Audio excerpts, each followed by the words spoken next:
Yes, thanks for staying with us on the Sports Show. Nearly time to go. Baz Melbourne Cup, of course, this week. Marvellous race. It's been a fantastic, but people were saying to you that they think it's lost some of its razzmatazz. I don't see it. Can you see it? Where's it lost it? I think they're talking about the guy from Murray Bridge who bought a horse for $20,000 and all of a sudden it's a Cinderella story. It's an Australian horse. He's won the Cup.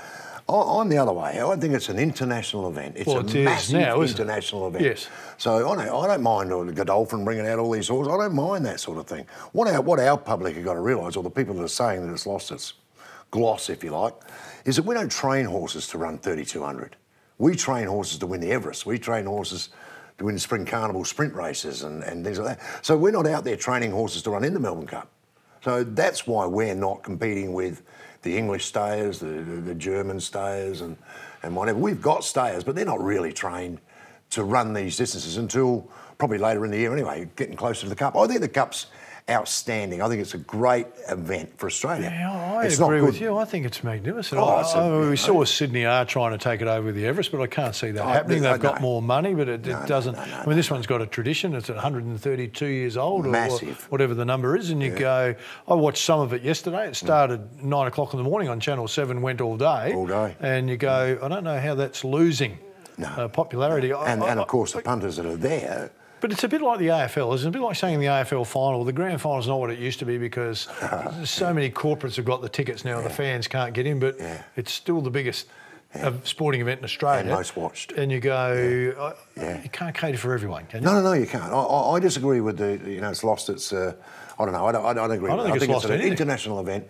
that's getting bigger. Yeah. Bring as many of these horses over as you want. You know, one day we'll get another one that'll knock them off, and then it's your Cinderella story. I like the parade before. I like all the stuff that goes with it. Mate, I've got to ask you about your sport, cricket. What is going on just with before Australia? You go on that? No. Did you have a bet on the Melbourne Cup? No. You didn't? No. Okay. Did you? Yes. And? My horse started at 5-1. Yep. And finished at 5:10. Right. That's how well I went on the Cup, mate. So you want a tip? Don't gamble. That's my tip for you, mate. Be good to your mum. Okay, and you've tried to deflect as long as you can, mate. I want to know what's going on with cricket. Where's it all? It's completely unravelled. I heard Shane Warne say last night, and I totally agree. All these slogans they've got now, let's make Australia proud, elite honesty, all this rubbish. You're talking about slogans in the change room. It's rubbish. This is rubbish. Slogans in the change room or slogans they're wheeling out? They're in the change rooms. They're up there for the players to see. And let's pick nice blokes. Now, that was the one that really stood out to me. Let's pick nice blokes. My daddy used to say to me, nice guys, mate, run second. They're back there. You know, you can be... Justin Langer in as a coach. I wouldn't have called Justin... Tough as nails. Yeah, nice guy off the ground, but tough as nails. But he's the guy introducing all these slogans. Maybe it's misread. Maybe he's saying let's be the right type of person, nice people off the ground, but be competitive on. I can't see him saying let's be nice on the ground as well. Mate, let's be gentlemen, perhaps. I'm going back here. I'm going to go back, and I'm going to tell you how long this has been going on.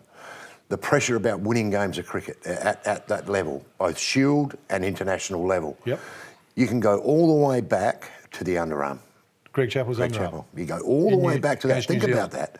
You think about, and look at the footage of that and see what pressure Greg Chappell was under as a captain of Australia. Well, he said at and that what time, pressure he put on his younger brother to win the game of cricket. When really, he bowls an underarm to a guy like McKechnie, who would not hit you out of sight. He would not, I could knock him over. Yeah. He has never hit a six in his life. What rule did he break? What rule did Greg Chappell break? What? Rule.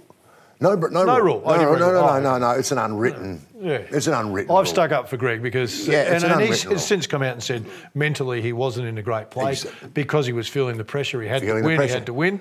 So there's some validity in what you're saying. Yeah. But Greg didn't break any rules. No, he didn't. But Smith and Warner broke some rules. There's a difference in what's happened there. Yeah, Smith and Warner, well, Bancroft probably broke the rule. Yeah. They encouraged him to break the rule.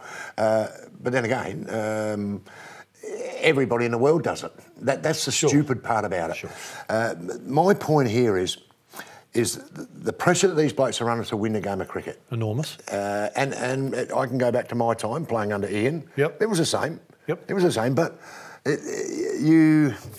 you play the game really hard when you're out in the middle. Yes. Extremely hard. I know the period that I played was one of the toughest periods I ever played. They said it was brutal. Exactly. Off the ground, it was fine. Yeah. Off the ground, it was fine. It was always... What's missing in cricket now is when you're in the field all day, the other team would come into your room and have a beer with you at the end of the game because you've been in the field all day. Next day, you're in the field. They will come into your room. The other team will come have a beer. There's no malice. There's no, you shouldn't have said that out to me out there or whatever. None of that goes on because everybody did it. Yeah. Every state did it. Played the game hard but fair. Australia has always been a cricketing nation that has played the game very hard, very in your face, but very, very good to get on with off the park. And other countries followed suit. So the other countries now play the same brand of cricket that we play. Exactly the same brand. And now we're not playing it. Now we're Mr. Nice Play. Finch, LBW the other night, looked at the fella at the other end to see what he thought about the LB. He just nodded at him and he walked. Now, had he reviewed that, he wasn't out, Phil. He's not out. Pre all this stuff here about Mr. Nice Guy and whatever, he would have gone like that straight away. Straight away. Bang, no, I'll review that. I'm reviewing that. And he wouldn't have been out. And he's the captain. Now, it comes down, it filters down. Don't pick nice guys. Pick your best 12 to win a game of cricket, whether it be T20, 50 over or Test cricket. You pick your best 12 that you can possibly pick to win the game. And forget about Mr. Nice Guy. Give me a break with Mr. Nice Guy. They're all nice blokes. They're all nice fellas. Some of them have got white line fever, like me. Be a gentleman. And you. Just be a gentleman. On and off and you'll be okay. You can still be competitive. Of course you can. Still be at it. Of course you can. And there's a line, isn't there? Of course you can. You take a guy like Ashley Mallett, one of the nicest fellas, one of the quietest fellas you'd ever meet. When he's fielding in the gully, that's not Ashley Mallett. I'm telling you now, he was a hard man. So no one knows that. We're going to continue this conversation next week. I want to get down and dirty about this with you a little bit. I'll tell you what, we have to go now. I hope you've enjoyed the show, everybody. Look forward to your company next week. Bye for now.